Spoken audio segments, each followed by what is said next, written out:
Madam, ആളുകളിൽ ഒരുപാട് സന്ദേഹം ഉണ്ടാക്കുന്ന ഒരു രോഗമാണല്ലോ ഡിമെൻഷ്യ. ഈ ഒരു കാലഘട്ടത്തിൽ ഒരുപാട് പേർക്കുള്ളതുമാണ്. ഇതിനെ കുറിച്ച് ഒന്ന് പറയാമോ? ശരിക്കും ഡിമെൻഷ്യ എന്ന് പറയുന്നത് ഒരു രോഗം എന്നതിലുപരിയായിട്ട് ഒരു കൂട്ടം രോഗലക്ഷണങ്ങളാണ്, ഒരു ആകത്തുകയാണ്.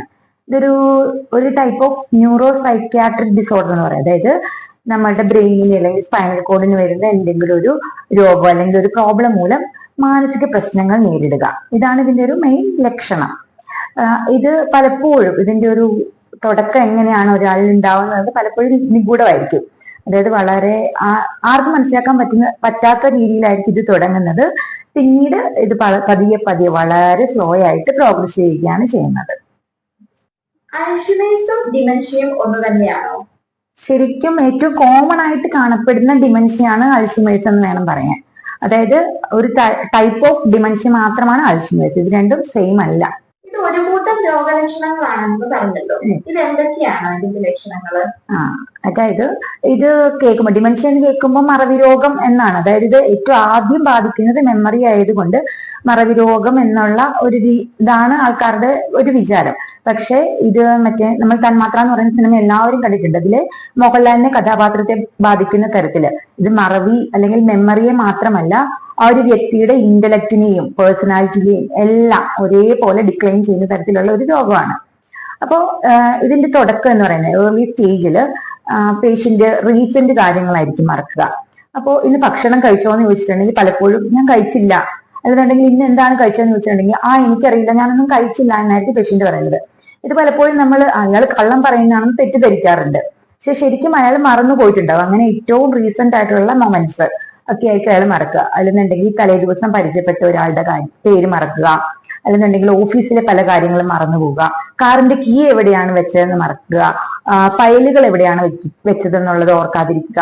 അങ്ങനെ പലപ്പോഴും അയാളുടെ ദൈനംദിന ജീവിതത്തെ ബാധിക്കുന്ന തരത്തിൽ റീസെന്റ് കാര്യങ്ങൾ മറന്നു പോകുന്നതായിട്ടാണ് ആദ്യം ഒക്കെ ഈ ഒരു രോഗം കണ്ടുവരുന്നത്.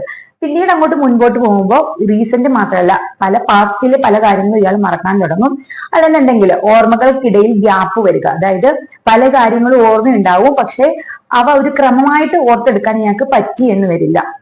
അതോടൊപ്പം ഇയാൾ പറയുന്ന പല കാര്യങ്ങൾക്കകത്തും ഒരു ഗ്യാപ്പ് വരിക, അല്ലെങ്കിൽ എന്തെങ്കിലും കാര്യം പറഞ്ഞുകൊണ്ടിരിക്കുമ്പോൾ വാക്കുകൾ മറന്നു പോവുക, ആശയവിനിമയം ശരിയായ രീതിയിൽ നടത്താൻ പറ്റാതെ വരിക, അതേപോലെ തന്നെ ഒരു കാര്യം ചിന്തിച്ചെടുക്കാൻ പറ്റാതെ വരിക, അല്ലെങ്കിൽ ചിന്താക്കുഴപ്പം കൺഫ്യൂഷൻ വരിക, അത് ഒരു കാര്യത്തിന് ഒരു തീരുമാനം എടുക്കാൻ പറ്റാതെ വരിക, കണക്ക് കൂട്ടലുകൾ പിഴയ്ക്കുക, അതുപോലെ സമയത്തിന് സ്ഥലകാല ബോധം നഷ്ടപ്പെട്ട് പെരുമാറുക, സമയത്തെക്കുറിച്ച് ശരിയായിട്ടുള്ളൊരു ബോധമില്ലാതെ വരിക. ഇങ്ങനെ പല സിംറ്റംസും പിന്നീട് ഇയാൾക്ക് കണ്ടു തുടങ്ങും. പിന്നെ ഏറ്റവും അങ്ങേയറ്റം എത്തിക്കഴിയുമ്പോഴത്തേക്കിനും ഇയാളുടെ പേഴ്സണാലിറ്റി ഇന്റലക്റ്റും എല്ലാം പൂർണ്ണമായിട്ട് നശിച്ചിട്ടുണ്ടാവും. അപ്പോൾ ഇയാൾക്ക് ഹാലൂസിനേഷൻസ് വരാം, വിഷ്വൽ ഹാലൂസിനേഷൻസ് വരാം, ആരും കണ്ടിട്ടില്ലാത്ത പല കാര്യങ്ങൾ കാണുന്നതായിട്ടും അല്ലെന്നുണ്ടെങ്കിൽ ഒരു അശരീരി കേൾക്കുന്നത് പോലെയും ഒക്കെ ഇയാൾ പറഞ്ഞെന്ന് വരാം. പിന്നെ ഇയാളുടെ പേഴ്സണാലിറ്റി ക്യാരക്ടറൊക്കെ മൊത്തത്തിൽ മാറിയിട്ടുണ്ടായിരിക്കും. ഭയങ്കര വെൽ ഡ്രസ്ഡ് ആയിട്ട് കറക്റ്റ് സമയത്തൊക്കെ ജോലിക്ക് പോയിക്കൊണ്ടിരുന്ന ആളായിരിക്കും. അയാൾ കുളിക്കുന്ന കാര്യത്തില് അല്ലെങ്കിൽ തുണി കഴുകുന്ന കാര്യത്തില് വൃത്തിയായി വസ്ത്രം ധരിക്കുന്ന കാര്യത്തിലൊന്നും ഒരു ഇത് കാണിക്കുന്നില്ല. അതൊക്കെ ഒരു വൃത്തികെട്ട രീതിയിലേക്ക് മാറുന്നു, മോശമായിട്ടുള്ള രീതിയിലേക്ക് മാറുന്നു. അതുപോലെ സ്വന്തം പേര്, സ്വന്തം വേണ്ടപ്പെട്ടവരെയൊക്കെ മറന്നു പോകുന്നു, സ്വന്തം വീട് മറന്നു പോവുക, സ്വന്തം വീട്ടിലേക്കുള്ള വഴി മറക്കുക, അഡ്രസ്സ് മറക്കുക, ഇതൊക്കെ ഇവരിൽ നോർമലായിട്ട് കാണുന്നു. അതുപോലെ ഇപ്പൊ വീട്ടിൽ കുറച്ച് സമയം ഇരിക്കുകയാണെന്നുണ്ടെങ്കിൽ പോലും കുറച്ച് കഴിയുമ്പോഴത്തേക്കും അവർക്ക് തോന്നുകയാണ് ഇത് എന്റെ വീടല്ല എന്ന് പറഞ്ഞിട്ട് അവരവിടെ നിന്ന് അങ്ങ് ഇറങ്ങിപ്പോകും. എന്നിട്ട് വീട് തപ്പി അലഞ്ഞ് തിരിഞ്ഞ് നടക്കും. ഈ ഒരു സാഹചര്യത്തിൽ പലപ്പോഴും ഇവർക്ക് ആക്സിഡന്റ്സ് ഒക്കെ സംഭവിച്ചെന്ന് വരാം. കാരണം എല്ലാം മറന്നിട്ടായിരിക്കും ഇവര് നടക്കുന്നത്. അപ്പൊ എന്തൊക്കെയോ ഇങ്ങനെ തെരഞ്ഞ് തേടി പിടിക്കാനായിട്ട് നടക്കുന്നത് പോലെ അലഞ്ഞ് തിരിഞ്ഞ് വാണ്ടർ ചെയ്തിട്ട് ഇവര് നടക്കാം. പിന്നെ ഇവര് പൊതുവെ റെസ്റ്റ്ലെസ് ആവുക ആ ഒരു ടൈമില്.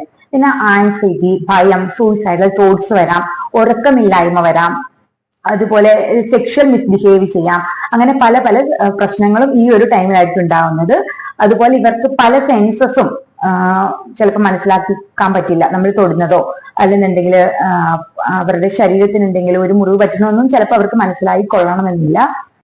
ചെറിയ ചെറിയ കാര്യങ്ങൾക്ക് പെട്ടെന്ന് പൊട്ടിത്തെറിക്കുക, വളരെ വയലന്റ് ആയിട്ട് പെരുമാറുക, പല കാര്യങ്ങളും മറന്ന രീതിയിൽ അവര് പെരുമാറ്റം കൊണ്ടുവരിക.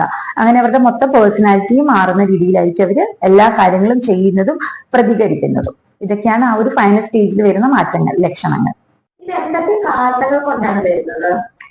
ശരിക്കും നമ്മളുടെ ബ്രെയിനിനെ അല്ലെങ്കിൽ സ്പൈനൽ കോഡിനെ ബാധിക്കുന്ന രോഗങ്ങൾ അല്ലെങ്കിൽ അതിന് വരുന്ന എന്തെങ്കിലും പ്രോബ്ലംസ് കൊണ്ടാണെന്ന് പറഞ്ഞു.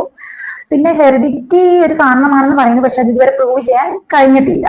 പിന്നെ മറ്റു പല കാരണങ്ങൾ കൊണ്ട് ഡിമെൻഷ്യ ഉണ്ടാവാം. നമുക്ക് ഹോർമോൺ ഇംബാലൻസ് കൊണ്ടുവരാം, അതുപോലെ ന്യൂട്രീഷന്റെ ഡെഫിഷ്യൻസി കൊണ്ട് ഡിമെൻഷ്യ ഉണ്ടാവാം.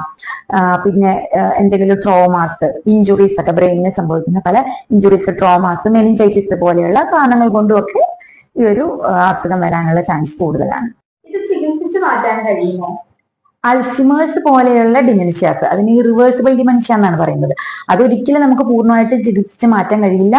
ആ രോഗത്തിന്റെ ഭാഗമായിട്ട് വരുന്ന സിംറ്റംസിനെയൊക്കെ ചില മെഡിസിൻസ് ഒക്കെ കൊടുത്ത് ഒന്ന് കാത്തു വെക്കുക അല്ലെങ്കിൽ ഒന്ന് കുറച്ച് വെക്കുക എന്നുള്ളതേ ഉള്ളൂ. പിന്നെ റിവേഴ്സിബിൾ ഡിമെൻഷ്യ ഉണ്ട്. നമ്മുടെ നേരത്തെ പറഞ്ഞതുപോലെ ഹോർമോൺ ഇംബാലൻസ് മൂലം അല്ലെങ്കിൽ ന്യൂട്രീഷന്റെ കുറവ് മൂലം അല്ലെങ്കിൽ മെനിഞ്ചൈറ്റിസ് പോലെയുള്ള കണ്ടീഷൻസ് മൂലമൊക്കെ ഉണ്ടാകുന്ന ഡിമെൻഷ്യ ആണെന്നുണ്ടെങ്കിൽ ചിലപ്പോൾ നമുക്ക് അതിനെ പൂർണ്ണമായിട്ടും ആ ഒരു രോഗം മാറ്റുമ്പോൾ മരുന്ന് കഴിച്ച് ആ ഒരു രോഗത്തിന് കറക്റ്റ് ആയിട്ട് ട്രീറ്റ്മെന്റ് എടുക്കുന്നതോടുകൂടി പൂർണ്ണമായിട്ട് റിക്കവർ ചെയ്യാൻ കഴിയാവുന്നതാണ്. മാനേജ്മെന്റ് എങ്ങനെയാണ്?